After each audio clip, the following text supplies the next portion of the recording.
press 1 to connect your call.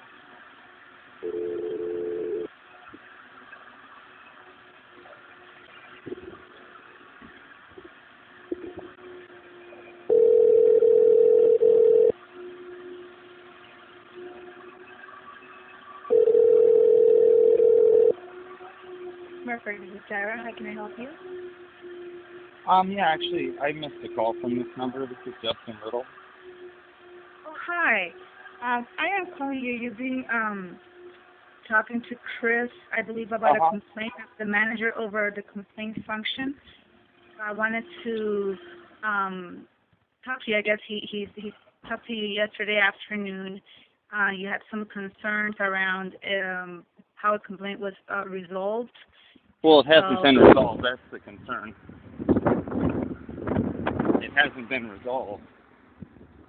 Well, the investigation was completed and it reached a conclusion. Right, but the conclusion was based on non-factual information. So what I'm asking for is something showing that that information is accurate, because everything that I see shows that it's inaccurate.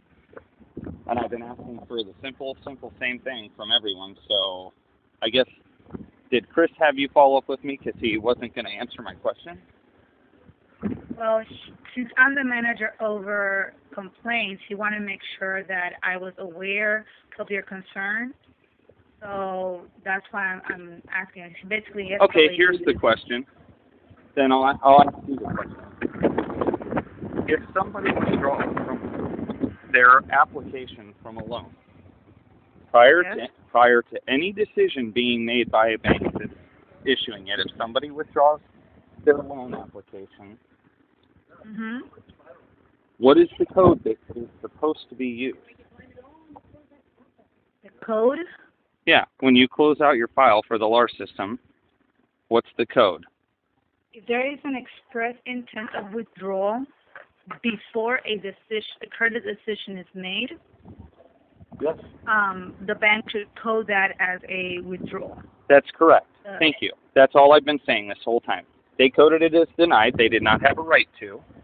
That's all I've been saying this whole time. So somebody needs to get on the horn with the bank and have them fix it, because that's precisely what they needed to do, was code it withdrawn, which they did not. That's the whole crux of this. You're the first person, apparently, in the entire organization that happens to know the answer to that. I was able to find it online 1,000 different ways, but you're the only person so far that understands that withdrawal is an option. Not only that, I sent timestamped emails showing that this request was made. Prior to any decision being possible. Well, that's where there's a contention of facts. Okay, but that's where I would like to see what's the contention. What's the contention? Well, because you indicate that they didn't make a credit decision. They couldn't make a credit decision. The information that the bank provided is that they had the information and that made a credit decision. Okay, well, unfortunately, the information they provided the BBC originally stated, we requested additional information from Mr. Riddle, and he did not provide it with us, so we closed the file. Further to that, they couldn't make a decision because I withdrew prior to the deadline, which would have been closing, for them to have any of that information necessary. I withdrew. 4 minutes later, they sent me a denial 4 minutes after I withdrew. I have that all documented. That's all documented. So the discrepancy is only that you guys are saying, and they're saying, well, gosh, even though we didn't communicate it to Mr. Riddle, and even though the deadline for things was closing, which was the 18th, and even though he withdrew on the 16th, we're going to say we went ahead and already made our decision, and on the 17th, we went in and put a denial. That's not correct. There is no discrepancy as to when the decision was made. They stated that they requested additional information from me, and I did not supply it to them. Now, they didn't, and Alinda says, well, yeah, they did, and they sent me some document that says they did, but she sure hasn't provided me that either. So the bottom line is, where's the discrepancy? You think when we go to court that the judge is going to say, this guy let this place know that he was having a problem with them, They ignored it. He decided to move his business, and so in retaliation, they went in and coded it denied, when withdraw is the proper code.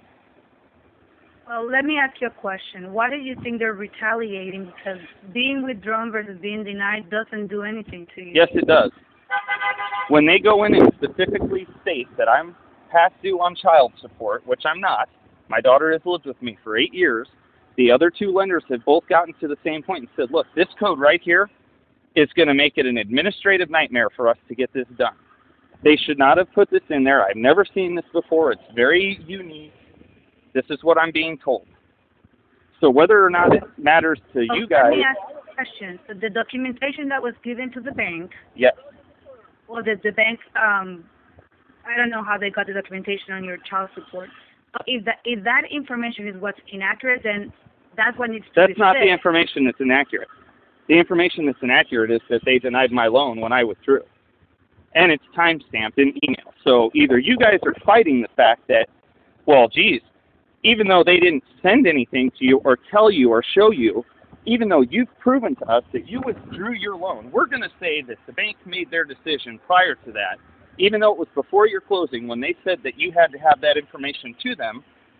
We're still, even though you told them that there was a problem, even though you withdrew your business because there was a problem, we're going to say it's okay that they went in and did that after the fact. Is that what you're telling me? Well, what I'm trying to understand is where you're telling that it's time-stamped, the information that when the bank makes the credit decision... They couldn't make the decision I withdrew. Well, it's going to boil down to, did I withdraw or not? And the documentation shows that 4 minutes after I sent my request for a transfer, they sent me a denial. 4 minutes. It was improperly punctuated. It only included my name, not my wife's name. It didn't have the property address. 4 minutes after I sent them that. This is not a complicated situation. There was already a deterioration of the relationship. They should not have gone in after the fact, and put in this denial. They didn't put in the denial before I requested it. They put it in a day after. So if you guys are arguing that it was okay that they did that, then what you're saying is the bank has any rights to, if a bank is upset because somebody withdrew their business, then... Mr. Riddle, here, I need you to listen to me, okay? Sure. You provided information, the bank provided information. Based on the information that we have, we reach a conclusion. Okay, and what's that conclusion? The conclusion was that the bank followed the law. They didn't do when was their decision rendered? That's what I want to know then. When was it rendered? When was it rendered? If you guys are saying it was already rendered, when? The information that they provided indicated that they did it, that they made a credit decision. Therefore, they provided you a adverse action notice. They did not provide me an adverse action notice. I don't think you guys get that. One, they never sent that to me, period. They have me marked down as a female on that, and my wife is non-Hispanic, which she is, and I'm a male. They did never send that to us, and it's irrelevant. When I withdrew, that was the end of the relationship. You guys are trying to read between the lines in some way to make this acceptable. Mr. Riddle, listen to me. If you did not receive a adverse action notice, then where are you basing that they were denied and it's impacting you from getting any other loan? Because the other loan companies have told me so, and since this has come to you guys, the bank sent you what they said they sent me in terms of an adverse notice, which is the one that has the incorrect information on it. So you did receive an adverse action notice? No, I did not. I received it via you guys when they sent the file of the response that the bank gave.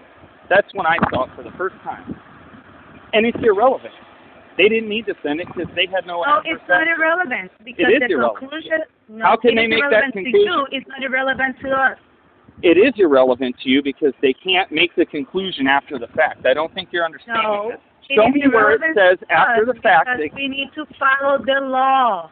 The law states. The law establishes that they can make. What does the law state? If they can't make decision, it. They did not make it. You do not know that. Yes, I do. If they made it, it would have been there prior to me requesting the transfer, not after. They did not make that decision. Mr. Riddle, I am done arguing with you. Listen to me. If you do not like the conclusion of the investigation, there's an appeals process. I know this has been told you. I know that there's an appeals process, but then follow the appeals process. okay, so what you're saying very clearly, it's not going to change anything. Just to make sure I'm clear, what you're saying is, even though they can't document that they made the decision prior I'm not saying that. Yes, you are. I'm not saying that. You said that they already made the decision. I'm saying, where is that documentation? Where is, Mr. Riddle, you're saying it's ambiguous. I'm saying it's cut and dry. Do not put words on my mouth. Yeah, that's what you said. No, I am telling you. You You said asked me a question about what when did they regulation make the B decision? indicated. I didn't ask you that Mr. question. Riddle, I know if you're regulation. talking over me, I'm going to hang up because it's disrespectful and you're asking for my input. Listen. You asked me about what Regulation B says. I provided you that information. Excuse me. About Regulation B. I didn't ask about Regulation B. I gave you the information. You started giving all the information that you talked about the case. I told you that we completed the investigation based on what you provided us and the bank provided us. Hold on. And that's all we can do. When did they make the decision? That's what I need to know. I do not know. I don't have all that information in front of me. Okay, I'll call you in an hour. You find that information. I'll talk to you in an hour. You can call me all you want. I am not going to respond to you anymore. That's okay, then I'll call the president. You need to follow an appeals process. I'll call you. Follow your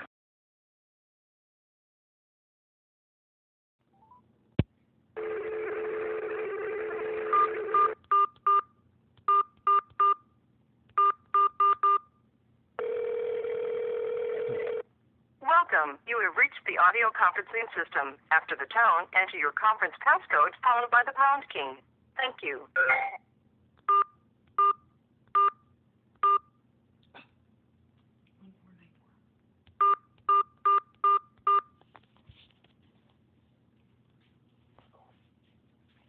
Justin, are you back on? I am.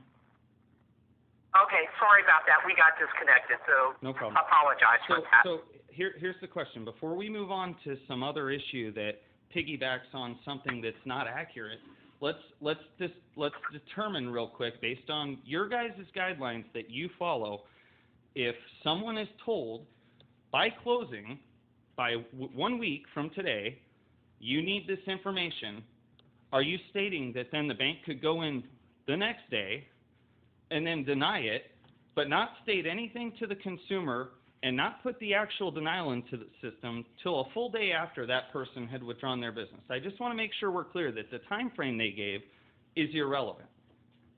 Because that's what you're telling me to say. You're saying, let's move past this because the time frame of this, Justin, is irrelevant. Because if it was relevant, we couldn't move past it in good faith and say, well, hold on, we're going to explain this off with this. Well, let's first find out if when we go to court on this, and we will, let's find out if when the laws come out and it's not somebody saying, look, we're only operating off this very, very specific small line of law that we can say this and this and this about, but we're ignoring all these things. In general, if they said, you have until closing, and they said, go get a check for $8,000, and they said multiple times, hey, everything's good to go, and the listing agent will come in and say, yeah, Grant told me everything, we'll probably be closing early. All these factors. You're telling me that that time frame that they assessed the day before and said, hey, now not only that, we made sure to document the fact that we were irritated with Grant and the situation, and they knew there was a problem. So you're telling me for 2 months we were led to believe all these things were good, but then they found out a week before closing, and they gave us 24 hours to get information, and even though they said we had till closing. I just want to make sure we're on the same page. And now I'll mute my phone. Drop the mic.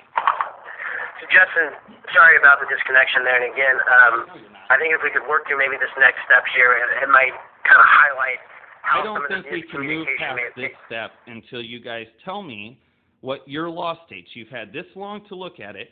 Every time I ask a question, here's what I get. Justin, I'm not going to argue with you about this, or Justin, let's talk about this first, or Justin, Regulation B. Well, look, the question is simple.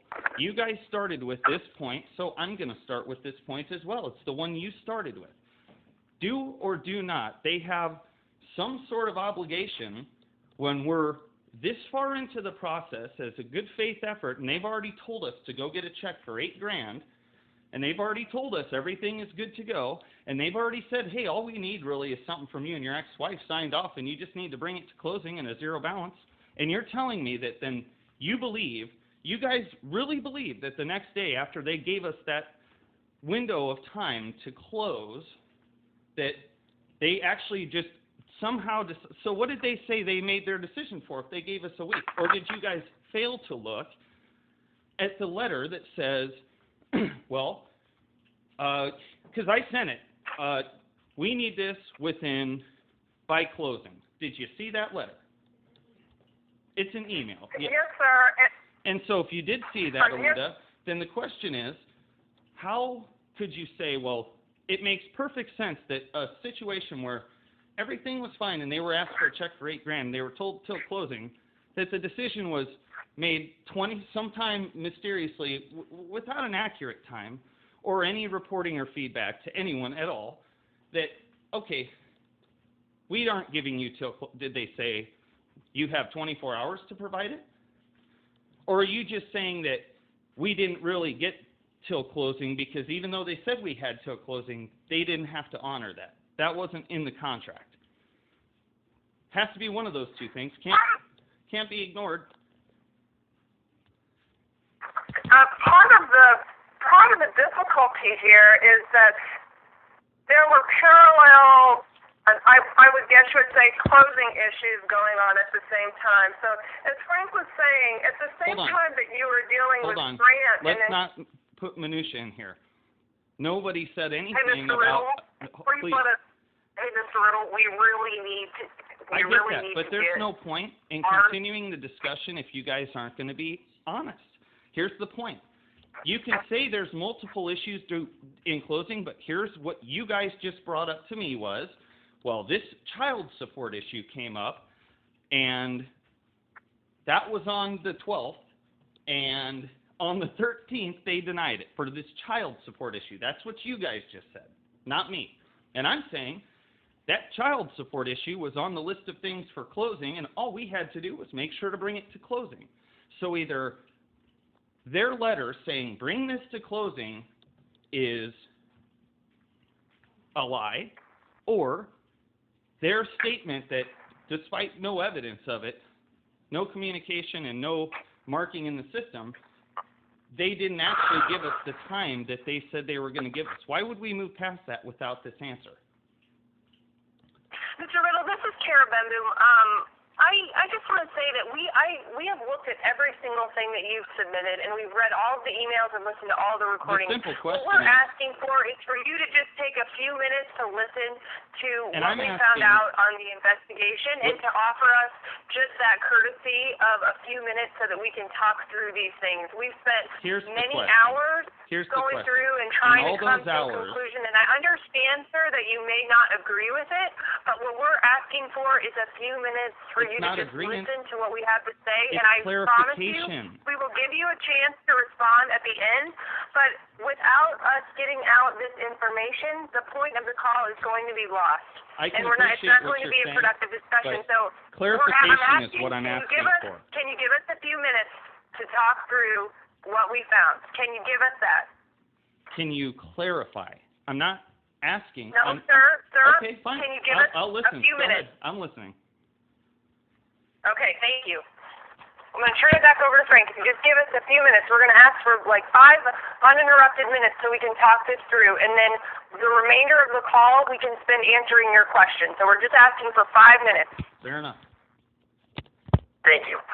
So, As Linda was stating, this dual process entails the loan officer's communication with you as well as a loan processor and a loan underwriter working through any unresolved kind of credit issues in the background to, again, comply with investor guidelines. Child support not being the only issue within the credit application. As the underwriter and the loan processor obtained additional information leading up to closing, multiple issues were brought to bear.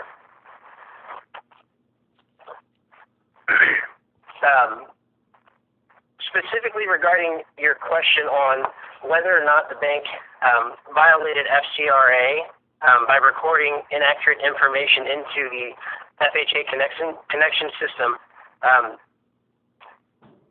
we do not find that FCRA is really applicable in this situation because the bank entering that information into FHA Connection's underwriting tool does not necessarily constitute the bank as a credit reporting agency. So FCRA really doesn't apply to this. Specifically regarding your concern regarding what you consider to be inaccurate information regarding the action code, as well as the child support notes that were made in the system, we cannot speak kind of to the proper use of HUD's FHA connection system, but our investigation showed that the bank applied the proper code, again, based on the credit decision it made on 5/13 using the information at hand at the time.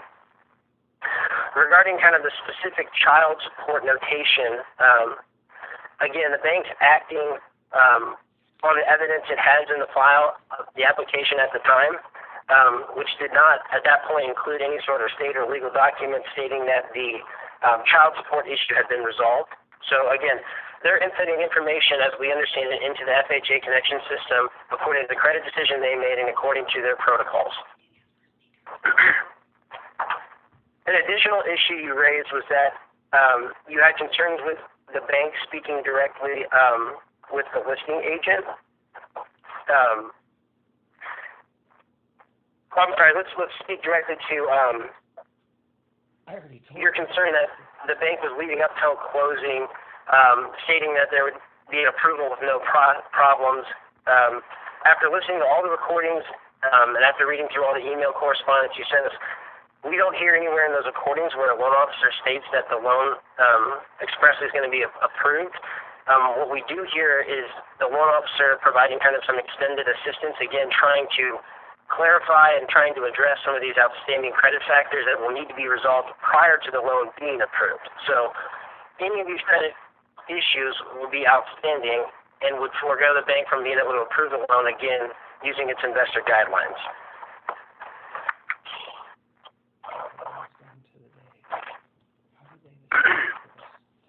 An additional concern you raised was regarding the cash reserves that the bank required.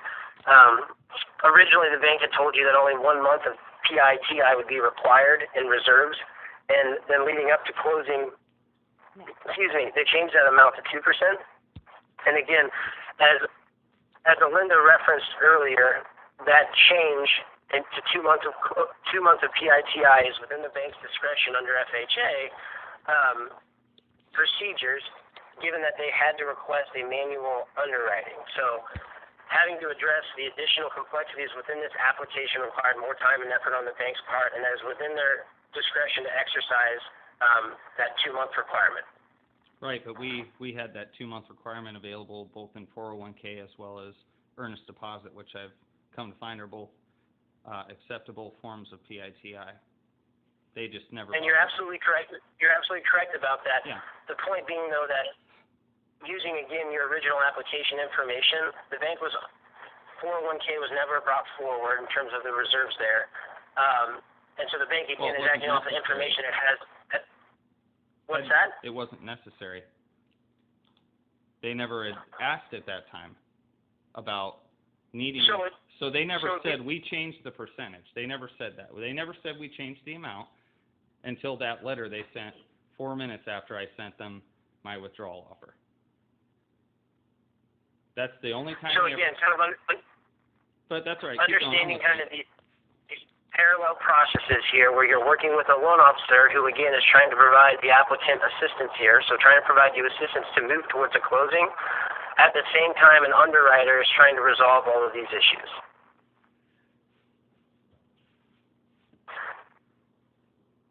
one of your final concerns here was that the bank was communicating directly with the seller's agent regarding the application process, which may or may not have kind of hindered your ability to obtain this loan. So just in kind of our review of, again, kind of the purchase contract, you signed and provided authority to the bank and the loan officer to discuss this application if necessary, to have a dialogue with the selling agent. So again, just looking kind of at the information provided to us, we didn't have concern in terms of any sort of privacy issues that may arise from that. Fair enough. So I think we've walked through. Here it comes. We have one more issue here to walk through. That's regarding your concern with the monitoring information being input incorrectly into FHA connection. So again, we need to step back and kind of look at the process here. So the original application was actually submitted via telephone, and that actual application that was submitted and obtained via telephone contains the correct gender and national origins. FHA connections does actually contain different information, but again, the input of that explicit kind of information in FHA connections is not necessarily within our purview. So we didn't find any issue, again, within our investigation in terms of how the bank input that information. It can be changed. And so you working with an additional lender, your next lender here would have the ability to work within FHA connections to kind of make sure that information is correct.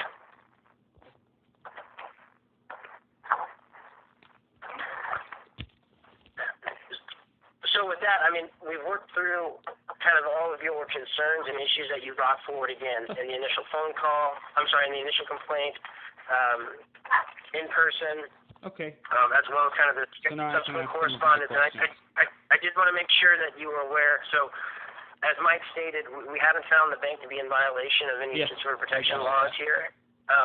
But if you feel that the bank still is in error, or if you have an issue with our investigation, maybe that it did not appropriately consider your concerns, you do have a few next steps or action items that you can take here. I'd like to highlight that. So that's okay. The appeals process. Here's the thing. I'd rather take this time to address the questions I have that you said I could have. If we can figure this out, it may change the course of the action. Some of this information may not be necessary for you to get, but if it's okay with you, I'll start asking my questions. Sound good? Can we just let you know about the appeal process first, just That's to make okay. sure that I you're already aware? know about it. I've been made aware. I've been made aware. If you listen to the phone calls with Linda, I've been made aware. I've been made aware. Did you say, Mr. Riddle, that you are aware of the appeals process? I'm fully aware. Okay, and the only piece of that I wanted to highlight was that you also have referenced that one of your courses of action here may be consulting with additional counsel or an attorney, and I just want to make sure you're aware that if you do so and you move forward with the lawsuit, that lawsuit would cause any complaint process to stop at that point. I understand so you're aware of that. entirely. I promise you, this is all I've spent the last 3 months studying. So, my question would start with, define a credit reporting agency that would have to follow FCRA. Define what that agency is by definition. There are a lot of caveats and provisos there in the Fair Credit Reporting Act. Let's take a step back. That's okay. If you're not going to give me the actual definition, we'll take a step back while you look it up. Let me go back to my first question. The time frame assessed by the bank of closing, bring this by closing. Now, they're saying that they made the decision the next day. They didn't put it in the system. They didn't. Now, again, I'm going to put in front of you the fact that if they're saying they made this decision without the information they needed to make sure that this is accurate, because we full and well know I've got recordings where I've told them what happened with the child support and why we never went back because my ex-wife went to jail. Oh, yeah, they can go. Well, oh, yeah, that's right. And what our attorney showed us, which is like the painfully obvious way that it shows in the child support system. But And the fact that they put that, well, Justin hasn't made a payment on child support since, what was it, September of 15, knowing full and well that I hadn't made one since frickin' July of 2008 or something. Who knows when? When was it that Morgan moved in? June of 2008. So they knew, and I can prove they knew, that I hadn't made any child support payments in 8 years. Not that I had made one in September, but I hadn't made any in 8 years. They also knew, and I can prove that they knew, that my daughter lived with me. We had no owed child support obligation. It was never an issue. It came up at the end like, oh, hey, by the way, we see this. Just make sure to bring this to closing. So you guys are stating that they said on the 12th, here, bring this to closing, but on the 13th, without any notification to anyone whatsoever, and I can show you, I haven't even sent him the emails from Grant, where he's like, I feel good about this. I feel like we can get this. Whew. Okay, so here's the deal. It's going to be easy peasy to prove that we were absolutely told that this was not a denied situation with, that was on the 15th. That was that Sunday. Okay. So the question is, did they have an obligation to adhere to the time frame they gave us, or was that time frame irrelevant according to the law? Did they have an obligation to adhere to that time frame?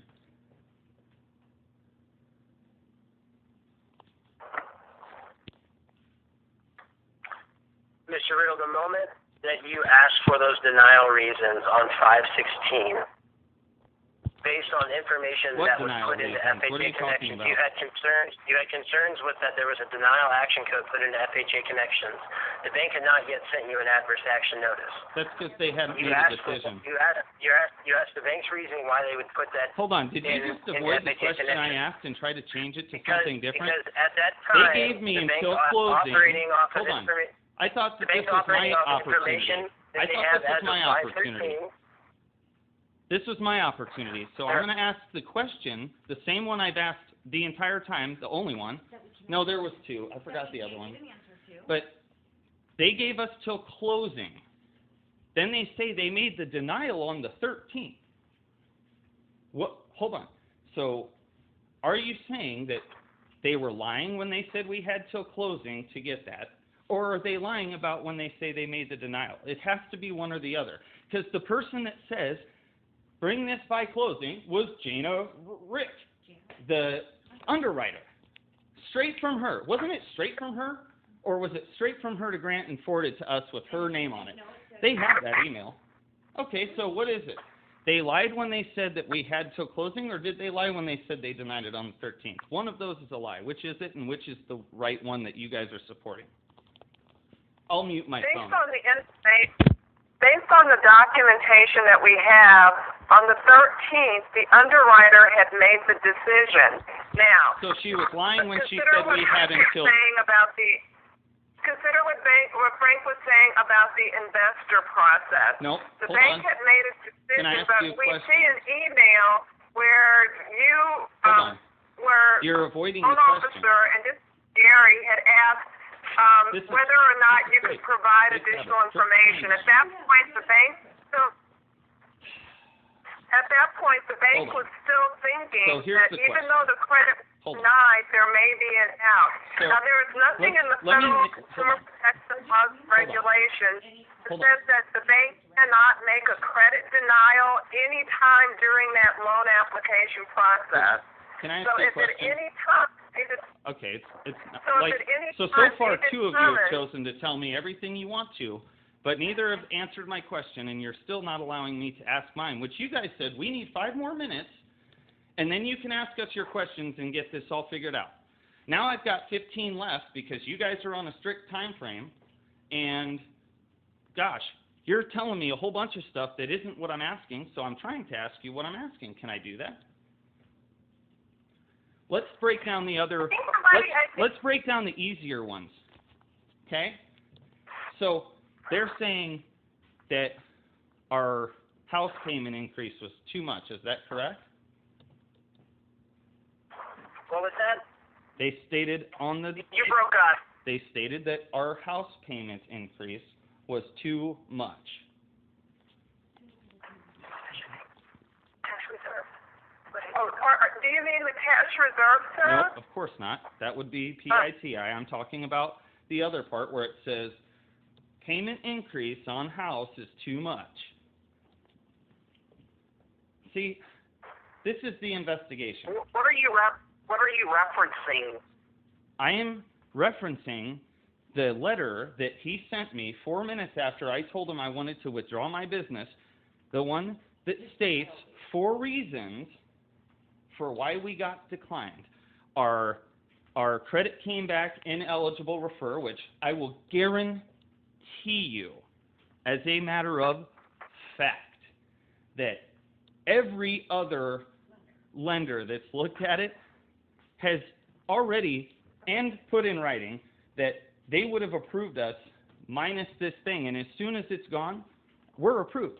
I will also guarantee you, without even knowing, that Charter West has approved people with less income, worse credit, and I have no credit card debt. We have no credit card debt. We have vehicles and the house. We were at the percentage below, we were below the percentage that FHA requires for your house payment and all your other things combined with all the insurance and everything. So whose decision was it that we had made too large of an increase that they decided on the last day? They didn't know that up front. We took 20% less house than what we were approved for. And so they're all of a sudden going to say, despite, we're going to follow all these rules for FHA and we're going to cover our backs, but gosh, we're going to also say that we think your increase in your house is too much. They didn't say that my income wasn't enough to cover the payment. They said my increase in the monthly payment was too much. Whose decision was that? Tell me in the law where it says that. Or did you guys not look at that? Okay. We're talking about the parallel courses that are going on. That would be a decision for the bank's underwriter. So as the underwriter was considering different investors, and as the situation changed, and that came out. You know, I wanted to tell you about a couple of things in the timeline. I don't want to hear anything you've got to say. I want to ask my questions. Thank you, though. Okay. Okay. So, we obviously know that they didn't do their research and find out if we had the additional reserves, which, again, those were due by closing. One thing due by closing. The child support issue that they made up at the end here to screw us, that came up a week before closing and was due by closing. Not only that, I mean, 2 days after, or a day after, on the 15th, I got paid what? $4,800, $4,300. So by closing, even in our checking account, we would have had the money. We had just taken everything out to put down on the house. Irrelevant. So all of these things due by closing, and then all of a sudden the decision is made based on the information that's stated as necessary. We're just going to all of a sudden say, wait, no. You know what? We don't care whether or not he actually owes the child support, even though we know that he doesn't because he's told us, and that can be easily proved. We know that, and not because he's telling us like, oh, I don't owe child support, but because we can look in the system and see these adjustments that have constantly been made. And he's also explained to us that his ex-wife went to jail for 3 years, and there was no point in taking her to court and further dragging things out when she just goes and signs off that yes. So all this due by closing, and you're saying, wait, well, they were entitled to make that decision anytime they wanted. You're telling me 2 months into a process like this, that for no reason other than they decided to jump the gun, and instead of waiting for the last couple items that they requested from us, they were like, whoa, we're not going to wait for these items that we just requested. We're going to deny these people. Screw all the work we put into this. Screw the 2 months we put into this. Screw all the time that we've spent doing this and doing that and making sure this and getting this appraisal, that, and doing this and doing that. We're going to literally give them till closing, and then just so they know we're serious, we're going to deny them tomorrow, 5 days before what we told them. Okay, so let's address that time frame issue. Thanks. I'll mute myself, but only if we address that time frame thing. Thanks. Sure. I'm gonna speak directly to that time frame, and I'm gonna try to be as short and concise and to the point as possible here. So the notes we have, per what the bank has sent us, per what you've sent us, the notes we have show internal notes from the bank's underwriter showing that this application is denied unless these outstanding credit issues are addressed prior to closing. Okay? And so that would definitely. When was that entered into the FHA system? That would definitely. If you give me just 1 second here, like I said, I'm going to try to be as short and concise as possible. So that would definitely correspond with the narrative that you've also suggested that and provided us that the bank is working with you to move towards the closing, still trying to get this loan approved. So on 5/13 on that Friday we have those notes. Information. We have. So on 5/13 we have those notes in the file. Yeah. On what day? And on Monday the 16th. Wait, 5/13 at what time? So on Monday the 16th, there's a discussion between you 5/13 at what time? and Gary. There's a discussion between you and Gary where you request the bank to transfer your FHA case number. So in order for the bank to transfer that FHA case number, they have to put something in the FHA Connect system, okay? And so at the time they put that information into FHA Connection, what the file was showing was a denial based on these unresolved credit factors. So they knew that we didn't know the child support, but they put that we made a payment what those credit factors were, and that's what that letter entailed to you. So they knew we had made no payments. They knew, let's put it to you this way. At the time that they made this note in the system for FHA, which was a day after we requested the withdrawal for the 3rd time, and I haven't sent you all the, okay, in any case, you're telling me that even though it was after that, and they knew we can prove that they knew that they specifically knew Gary Grant, what's her name again? Jana specifically knew that we had an arrangement with my ex-wife, specifically knew that. By the time they entered that in, they knew I had not paid a child support payment in 8 years, and the system shows it as painfully obvious as what you guys are missing.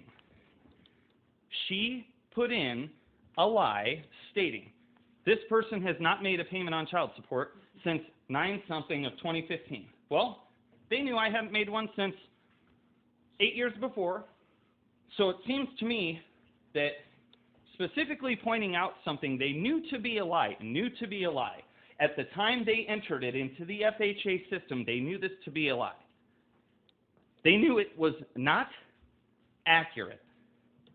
Then they reported it to another agency who has prevented us from purchasing this house because some other bank put this thing in, a consumer lending agency put a note with another agency. They gave information to someone else that someone else now is running into as a preventative measure for them to purchase a house. Let's break it down to very simple things.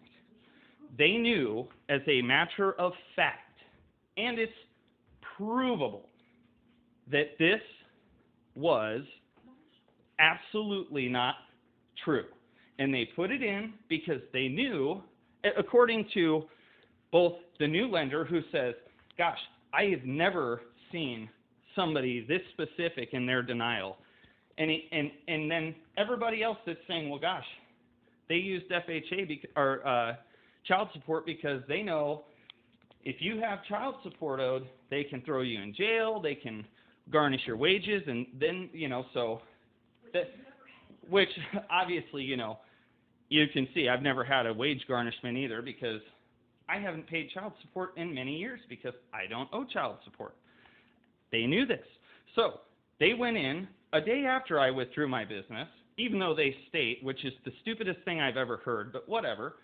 We gave Justin a week deadline to do this, but then we went in and made a rash decision after we'd spent two full months spending hours having multiple parties involved, telling him multiple times, telling them to go get a check for $8,000.